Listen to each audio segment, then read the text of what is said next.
அந்த மலையோட அடிவாரத்துல அமைந்திருந்தது அந்த சிற்றூர். அங்குள்ள மக்கள் விவசாயத்தையும் காட்டுல கிடைக்கிற தேன் மூலிகைகளையும் நம்பியே இருந்தாங்க. அந்த ஊர்ல கதிருங்கிற ஒரு இளைஞனும் இருந்தான். அவன்கிட்ட ஒரு பழைய சைக்கிள் கூட கிடையாது. தினமும் பல கிலோமீட்டர் மலைப்பாதையில நடந்து அங்க போய் விறகும் சேகரிப்பான். கதிரோட கால்கள் கரடு முரடாக அந்த பாதையில நடந்து தழும்புகளும் ஏறி போயிருந்துச்சு.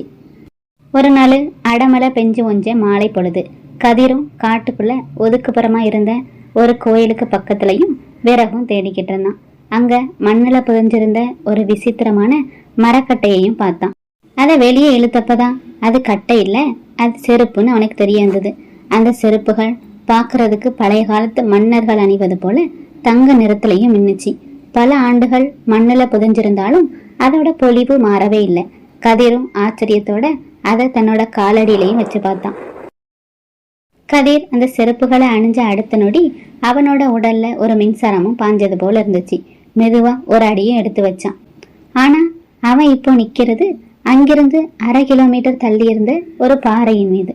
அவனோட மனசுக்குள்ள எங்க செல்ல வேண்டும் நினைக்கிறானோ அடுத்த நொடி அந்த செருப்புகளும் அவனை அங்க கொண்டு சேர்த்துச்சு.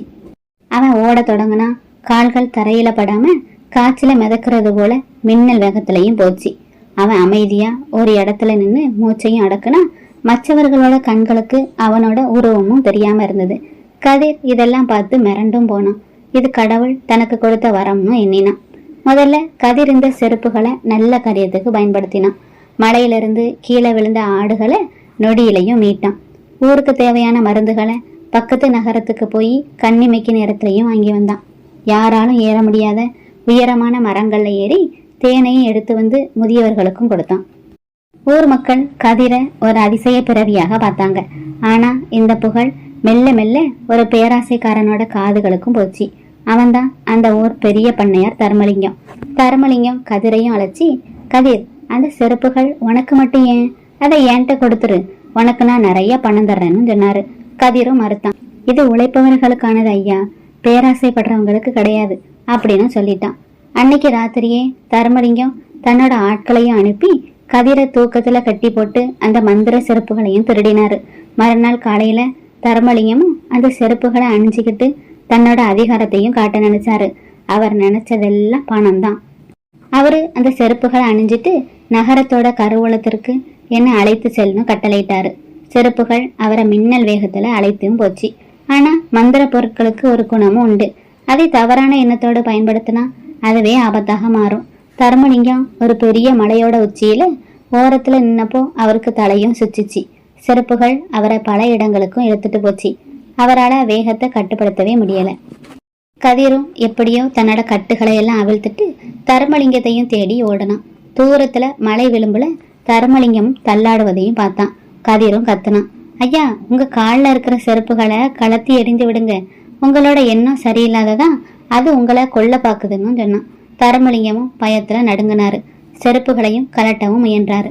ஆனா அவை அவரோட கால்கள்லையும் ஒட்டிக்கிட்டு. கதிர் துணிச்சலா போய் தர்மலிங்கத்தோட கையையும் பிடிச்சிழுத்து தன்னோட மனசை ஒருமுகப்படுத்தவும் சொன்னான். இந்த செருப்புகள் என் கால்களுக்கு மட்டுமே சொந்தம், தீய எண்ணம் கொண்டவர்களிடம் இது அடங்காது. அடுத்த நொடியே அந்த செருப்புகள் தர்மலிங்கத்தோட கால்கள்ல இருந்து கலன்று கதிரோட கால்களுக்கும் வந்துச்சு. பூமி அதிர்வதும் நின்றுச்சு. தர்மலிங்கம் உயிர் பிழைத்ததே போதும்னு அங்கிருந்து ஓடினாரு. கதிர் அந்த செருப்புகளோட காட்டுகளுக்கும் போனான். அங்க அந்த பழைய கோயிலோட முன்னாடியும் நின்னான். அவனுக்கு ஒரு உண்மையும் புரிஞ்சிச்சு. எந்த ஒரு பொருளும் மனிதனோட உழைப்பை குறைச்சி அவனை மந்திரத்தை நம்ப செஞ்சா அது மனிதனோட சுய திறமையும் அழிச்சு விடும்னு. அவன் அந்த செருப்புகளை திரும்பவும் அந்த இடத்துலயே புதைச்சிட்டான். தேவைப்படும் போது இது மீண்டும் ஒரு நல்லவனுக்கு கிடைக்கும்னு நினைச்சுக்கிட்டு தன்னோட சொந்த கால்களால மெதுவா தன்னோட வீட்டை நோக்கி நடக்க தொடங்கினான். இப்போ அவன் கால்கள்ல தழும்புகள் இருந்துச்சு. ஆனா அவனோட மனசுல ஒரு பெரும் அமைதியும் இருந்தது. உழைப்பினால் வரும் வலிமையே உண்மையானது. மந்திரங்களும் மாயங்களும் தற்காலிகமானவைதான். சில நேரங்கள்ல அது ஆபத்தா கூட முடியும். இந்த கதை உங்களுக்கு பிடிச்சிருந்தா லைக் பண்ணுங்க, ஷேர் பண்ணுங்க. இது போன்ற கதைகளை பார்க்கறதுக்கு இந்த சேனலை சப்ஸ்கிரைப் பண்ணிக்கோங்க. நன்றி.